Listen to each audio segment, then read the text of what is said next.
We continue now at the top of Daf Mem Aleph Amud Beis in Meseches Yoma. This is Yoma Daf 41b.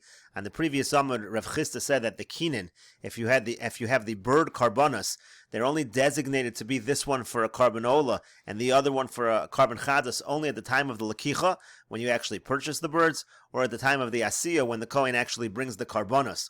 So the Gemara had asked a question from a case. Let's say you have a person who, when he was poor, he's metame the mikdash, he makes the Beis HaMikdash tameh, and then he becomes wealthy, and then the money that he had separated for his karbonos, which originally he's going to bring bird karbonos, now after he becomes wealthy, he goes ahead and says this money is going to be for the carbanola bird, and this one's going to be for the carbon chatas bird. And the Brisa says that now that he's wealthy, he can't bring a bird, so he has to bring an animal carbon chatas. So the Gemara says the money that was designated for the bird chatas can be used towards the animal chatas, but the money that was designated for the ola, that cannot be used for a carbon chatas. So the Gemara said, well, you see over here that the designation works even though it's not the time of the lakicha and it's not the time of the asiya. The Gemara considers the time you separate the money as the time of the lakicha, but this is already after you separated the money.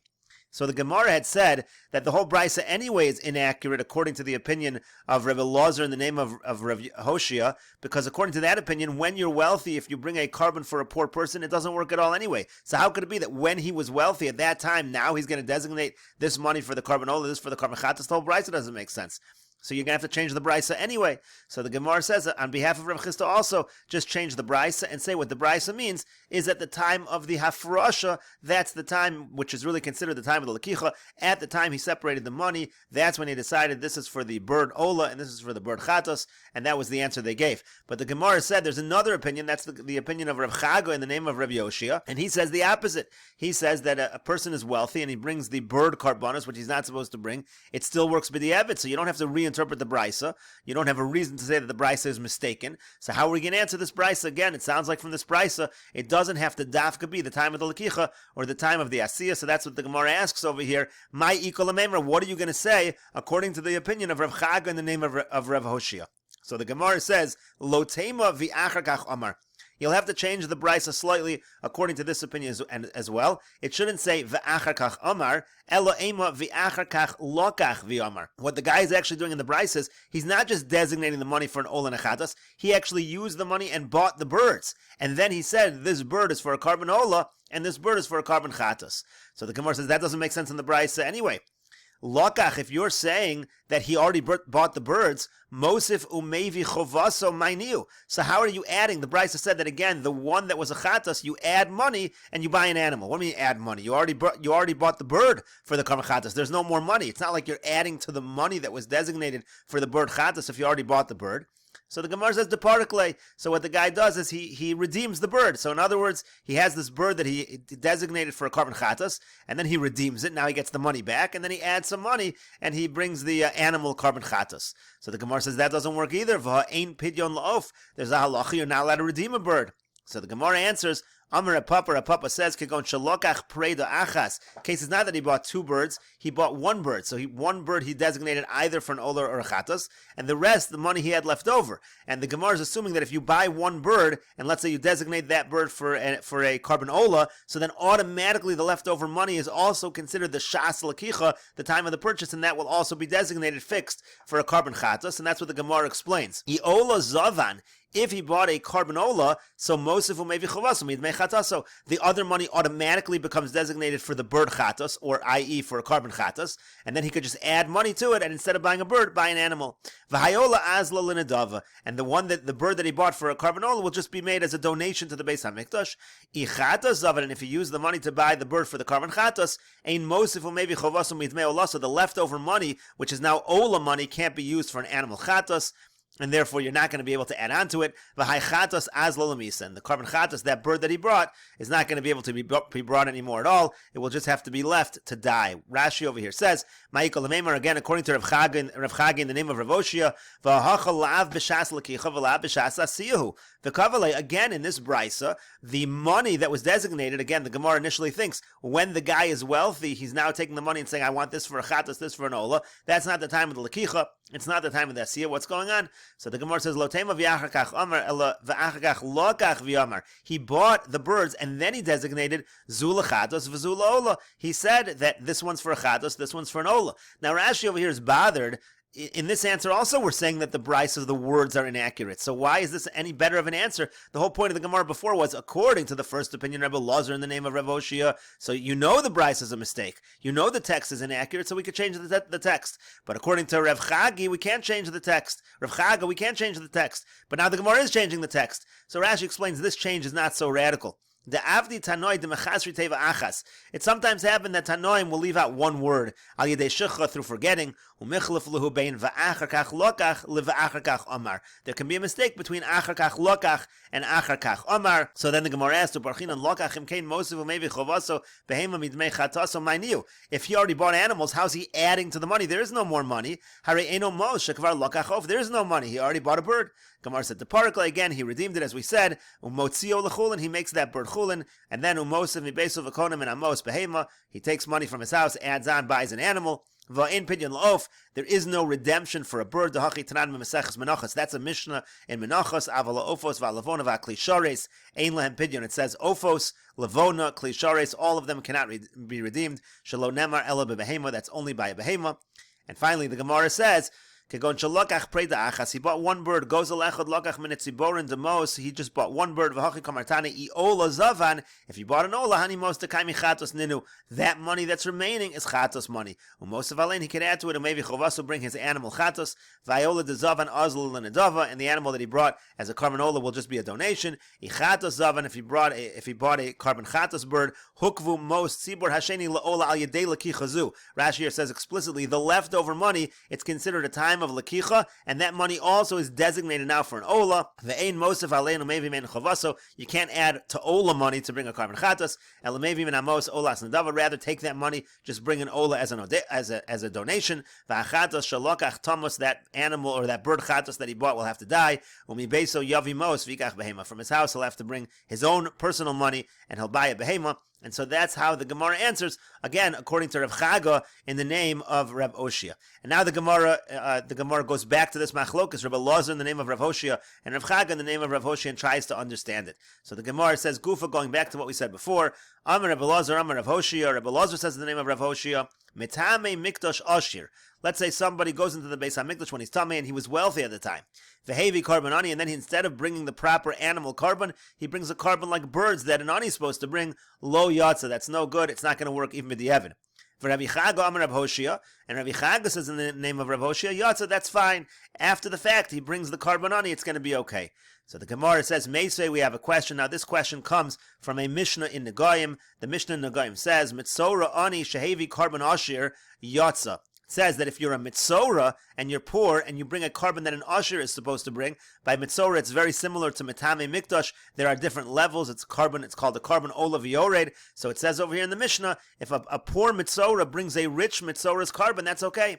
But asher shehevi carbon ani, but if a wealthy mitzora brings a poor mitzora's carbon, lo yatsa, that's no good. So here it says explicitly that if a wealthy person brings the poor person's, it's no good. It seems to support the position of Rebbe Lazar in the name of Rav Hoshia, and it seems to be a refutation of Rabbi Chaga in the name of Rav Hoshia. So the Gemara says, Shani hasam dechsiv zos. It's different by mitzora because it says the word zos, and the word zos says, this is the Torah's ha-mitzora. Rashi over here says, Shani mitzora dechsiv zos tia Torah's ha-mitzora velo acheres. This is the halacha by mitzora. This is the carbon he has to bring, and not another one. So in other words, in this particular case, it's telling you the wealthy person has to bring the wealthy carbon and cannot bring the carbon ani. So the Gemara says, Yachi, if so, Reisha Nami. So then it should be the other way too. Zos, you got to bring exactly the right carbon. Why is it okay if a poor mitzora brings a wealthy person's carbon? So that the Gemara says, Harabi Rachmana Toras. The word Toras is an inclusion, and it comes to tell you that there is some situation, as Rashi says, Torah achas l'chol ha-mitzorain. There's one Torah for all the mitzoras. Kulan yotzin b'carbon ashir. Meaning anyone, even if you're poor, can bring a carbon ashir. That's what we learn out from the word Toras. The Gemara says, V'atanya, we have a brisa that supports this as well. Toras l'ravos mitzora ani shevi carbon ashir. The word Toras comes to tell you that a poor mitzora can bring a carbon ashir, a wealthy carbon. Yachol afilu ashir shehevi carbon ani. Now I might think that even if a wealthy person brings a poor person's carbon, that should also be good. Talmud Lomar Zos, that's excluded from Zos. You have to bring this and not that other carbon. And the Gemara asks, V'nelef mina. Okay, fine. So we know by Mitzora that this is the case. Again, that if you have a situation where a wealthy person brings the poor carbon, it's no good. So why don't we learn that out? According to Rabbi Chaga, we should learn out from Mitzora to a case of Matame Mikdash. We should say it's the same halacha. So the Gemara says, no, mi'et rachman v'im dalhu. Rabbi Chaga will tell you that there's an exclusion. The pasuk says, v'im dalhu, Rashi says, v'neilef mino l'tamei mikdash. Why don't we learn that by tamei mikdash as well? If a wealthy person brings a poor carbon, it's not going to work. No, the pasuk says, v'im dalhu mi'ehu, it's an exclusion. Mitzorahu, the asher shevi carbon ani lo yatz. It's only by a mitzora where only the poor can bring the poor carbon and not the wealthy. Aval shar chayve carbon olav yored lo. We don't apply this to other people who are chayve a carbon olav yored. Other people who are chayve a carbon olav yored. Again, according to Rabbi Chaga, in the name of Rav Oshia, that's going to be okay if, let's say, a wealthy person brings a poor carbon. And the Gemara now continues with the Mishnah kasher loshen shel zahoris barosh sa'ir hamishtaleach. So the Mishnah says that the Kohen Gadol ties a crimson thread around the head of the goat that's going to be sent out, la'azazel. V'hamido keneged beis shiluch. He stands the animal up by the gate where they're going to take him out. Vila nishchat, and then the animal that's going to be shechted, it's lahashem, keneged beis shchitaso, that is stood up at the area that it's going to be shechted. The Gemara will explain exactly what this line means. Bolo eitzel paro shnia, now he comes to his par, to his bull, a second time. V'somech shtei yod of olav, he leans both of his hands on top of the par. U'misvaden, he makes a vidu, he says a confession. V'kacha yomer, he says as follows, Ono Hashem, chatasi, avisi, upashati. If you take a look here in the Mesoras Hashas, slightly different order, avisi, pashati, chatasi, but whatever the order is, he says, Ono Hashem, I have sinned, lefonecha, in front of you, ani uvesu, b'nei Aaron, am kedoshecha, Ono Hashem, kaper no, lavonos, v'lapshoim, v'lchatoim, shavisi, v'shapashati, v'shachatasi, lefonecha, ani uvesi, uvnei Aaron, am kedoshecha. Again, forgive us for the sins that I have, my household has, the children of Aaron, kakasa besoras Moshe avdecha, as it says in the Torah, Ki bayom hazeh yechaper aleichem l'tar eschem mikol chatosechem lefnei Hashem titorah. The pasuk says that it is on this day that we get a kapara. So again, Kohen Gadol is saying a confession and asking for kapara for the avonos, the pshaim and the chatoim of Ani Ubeisi, the Kohen Gadol, his household, Ubnei Aaron, the children of Aaron. And the Mishnah finishes, Vehein onen achar, of the people answer, they respond to what the Kohen Gadol says, Baruch Shem Kavod Malchuso, Liolam Voed. And so now the Gemara says, Iboy Lahu, they ask the following question. Vila nishchat. It said in the Mishnah that the animal that's going to be shechted, the seir, the goat, that is lahashem. So the Gemara asks, Akshirakoi, is that saying that also, that we tie a thread around that animal as well? O ahamadakoi, or is it just saying that you stand the animal up where it's going to be shechted, but you don't tie a thread around that animal? Rashi over here explains, the kosher lo loshen keneget savoro. You tie the thread around the neck of the animal. And Rashi continues, O ahamadakoi, maybe the Mishnah is going on the fact that we stand up the animal where it's going to be shechted. V'hachikamer, the Mishnah means as follows, Ve'asir hachatos, the goat that's going to be a carbon chatos, ha'omed l'shchita, which is designated for being shechted, ma'amid keneged makam be'shchitaso. You stand it up opposite the area where it's going to be shechted. So what exactly is the meaning of the Mishnah? And so the Gemara says, Tashma, come in here, a proof, the Tani Rav Yosef, because Rav Yosef taught the following brisa, Kasher loshen shel zahoris barosh soir hamishtaleach. Again, the Kohen Gadol ties this crimson thread around the head of the seir hamishtaleach. Ve'amido keneged beis shilucho, stands it up at the area where it's going to be sent out. Ve'lanishchat keneged beis shchitaso. Then he takes the animal that's going to be shechted. He stands that up opposite the area where it's going to be shechted. Shelo yisarev ze bazev v'lo yisarev ba'acherim. The brisa here finishes off. Why are we doing this? So the animals shouldn't get mixed up one with the other, and they also shouldn't get mixed up with other animals. And so the Gemara says, if you say that it means to say that both animals get a thread, so Shaper, this works out very well, because each animal has a thread that's tied around it. The seir mishalech, it's tied on the head. The seir that's being shechted, it's tied on the neck. Now none of the animals are going to get mixed up, because the two seirim, both have threads. All the other animals don't have any threads, so that's not going to get mixed up with other animals. And you're not going to mix the two animals up with each other, because one you have the thread tied on the head, and the other one the thread is tied in the neck. But if you say that the only similarity in terms of the animals is that they're stood up at the area they're supposed to be, so granted that one soyer is not going to get mixed up with the other soyer, because one has a thread tied to it, one doesn't. But if you're not tying anything to the seir that's being shechted, isn't it possibly going to get mixed up with other animals? So the Gemara says, the Gemara says, you see a proof that indeed you do tie a thread around the seir that's being shechted as well. And the Gemara now continues. Amar Rabbi Yitzchak says, Shtei Lashono Shamati. I heard halachas by two kinds of threads. Acha shel para, there's a thread that's used by the para aduma. V'acha shel sar mishtaleach. And of course there's a thread we're talking about now that's used by the seir mishtaleach. And what I heard was as follows. Achas tzricha shir. I heard that one of them has a requirement, a minimum shear, a minimum size. V'achas eina tzricha shir. The other one, there's no minimum shear. It could be even the smallest amount. I don't know which one is which. I don't know which one requires the shear. So Amar Rav Yosef says, Nichzi Anon, let us analyze the situation. Shall seir ha-mishtaleach deboy chaluka. By seir ha-mishtaleach, you need to cut that thread. You need to divide it. So boy shear would make sense. That requires a minimum amount. It needs to be enough that you can at least cut it.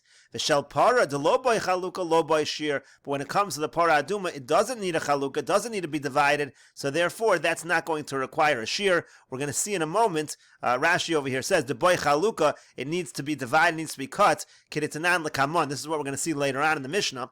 Mahaya osa mishtaleach es haseir cholek loshen shel zahoris. What you would do is you would cut the thread, chetziu kasher besela v'chetziu kasher ben karnav. Half the thread you tie to a rock, and half the thread you tie between its horns, between the horns of the animal. So that's why Rav Yosef is saying it makes sense to say the one that needs to be cut is the one that requires a shear. So the Gemara says, Maskif lo Rami Bar Chama. Rami Bar Chama asks the following question.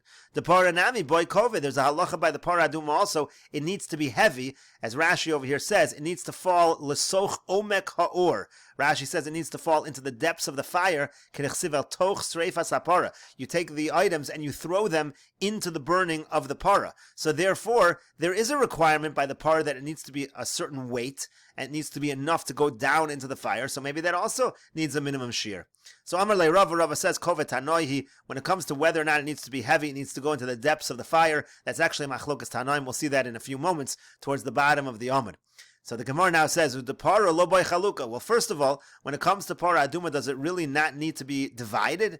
Eisvei Abaya. Abaya asks the following question. Keitzad huo. So what does he do? Karchan b'shirei loshen. He ties it with the remnant of the thread. Now, the remnant of the threads, talking about the para aduma, the remnant implies that you cut it, that there's something remaining. Rashi over here says, b'shirei loshen, going back actually one Rashi, Keitzad huo so b'Meseches para tananla, this is a Mishnah in para, Karchan leitz erez ve'ezov. He wraps the eitz erez, the hyssop branch, and the cedar branch and the hyssop branch, he wraps them together, b'shirei haloshen, with the remnant of the thread. Midiktani shirei mechlal diikasu. If you say the word shirei, that implies that there's some other part of the thread. It implies that you're cutting the thread. So what are you saying over here? That when it comes to para aduma, the thread is not cut. The thread is not cut. It is cut. So the Gemara says, just change the language of the Mishnah. Ema, rather, what the Mishnah means to say is biznav loshen, with the tail of the thread. It's not that you're cutting it, that there's a remnant. It's that there's a tail. Rashi says biznav loshen suruka b'misrak. What that means is you comb the thread. V'nasis kitsaru l'rosh echad. It becomes narrow at one end. Kamin zanav, it looks like a tail. So it doesn't mean to say that you're using the remnant of the thread. It means to say you're using the znav, the tail of the thread. Fine. So therefore, the Gemara is saying the par does not need to be divided. The Gemara now says, Amar Rabbi Chanin, Amar Rav. Rabbi Chanin says in the name of Rav, if you have a situation, again, this is talking about the par aduma, where the cedar wood and the shni tolas, the thread, if it's caught by the flame, meaning it doesn't go into the depths of the flame, it's just burning on the top of the flame, that's still going to be kosher. So the Gemara says, Meisvei, we have a question. Nishavhev haloshen. It says the same basic idea. If the thread is on the top of the fire, it's going up and down on the top of the fire, maybe loshen achar mekadosh. It's no good. You have to bring a new thread and you have to sanctify it again. So it seems to contradict exactly what Rabbi Chanin says in the name of Rav. So Amar Abaya says lokash is not difficult. Kan bekolachas, kan benechvefes. It depends what kind of fire you have. If you have a fire that goes straight up high into the air, so then if it's on top of the fire, that's not called the depths of the fire. That's going to be a problem. That's not called el toch sreifas apara. But if it's nechvefes, meaning it's a very low flame, so then even if it's on top of that flame, but that flame is very close to the coals that are burning, that's called toch sreifas apara. That's going to be good. So Abaya is answering there's different kinds of flames, and there is a requirement of el toch sreifas apara. Rava Omer, Rava says Kovet Tanoihi. Rava says no. This whole issue of Kovet is actually a Machlokas Tanoim. Does it need to be heavy? That's a Machlokas Tanoim. This is the Machlokas Tanoim we mentioned before. Rava said this before. Kovet Tanoihi. He said when it comes to Kovet, it's a Machlokas Tanoim. So he says over here, what is the Machlokas Tanoim? The Tanya, as we learned in a Brayso, Lama Karchon. Why do you wrap it together? Kedei sheyiyu kulan ba'aguda achas. According to the first opinion, the only reason you're wrapping everything together is it should all be in one bundle. Rashi over here says, it needs to be able to be taken at once. You take them all in one shot. So that's the opinion, Divrei Rebbe. That's the opinion of Rebbe, meaning Rebbe says you don't tie it together to make it heavy. There's no requirement of heaviness. The requirement is aguda achas. Rabbi Elazar, Rabbi Shimon, Rabbi Elazar, Rabbi Shimon says, Kedei sheyehei bo en koved v'yiplu l'toch sreifas hapara. He says the reason you tie everything together is so it should have a certain weight and it falls into the burning of the para aduma. So there you see, there's a Tana that holds that it does need to have a certain weight. Kiyasa Rav Dimi Yom Rabbi Yochanan, when Rav Dimi came, he said in the name of Rabbi Yochanan, Shalosh Lashonos Shamati. I heard halachas by 3 different kinds of threads. Acha shel para, v'acha shel Sa'ir HaMishtaleach, v'acha shel Mitzorah. One is by the para aduma, one is by the Sa'ir HaMishtaleach, and there's also a thread that is used by the Mitzorah. Rashi says, D'chsib beinami u'shni tolas. Ve'ezov, it talks about a shni tolas, so you have a thread by the Mitzorah as well. Achas mishkal asor zav. So I heard that one of them the weight is supposed to be asor zuz. I heard that one of them the weight is supposed to be 10 zuz. V'achas mishkal shnei sloim. One of them the weight is supposed to be 2 sloim. V'achas mishkal shekel. And one of them is supposed to be the weight of a shekel. V'yein li lefarish. And Rabbi Yochanan says, I don't know how to explain it, meaning I don't know which one needs to be big, I don't know which one needs to be small, and which one is the medium one. Kiyasa Ravin Pirsha Mishmei de Rabbi Yonasan. When Ravin came, he explained it in the name of Rabbi Yonasan, and we'll continue with this discussion in the next video on Daf Membeis Amud Aleph.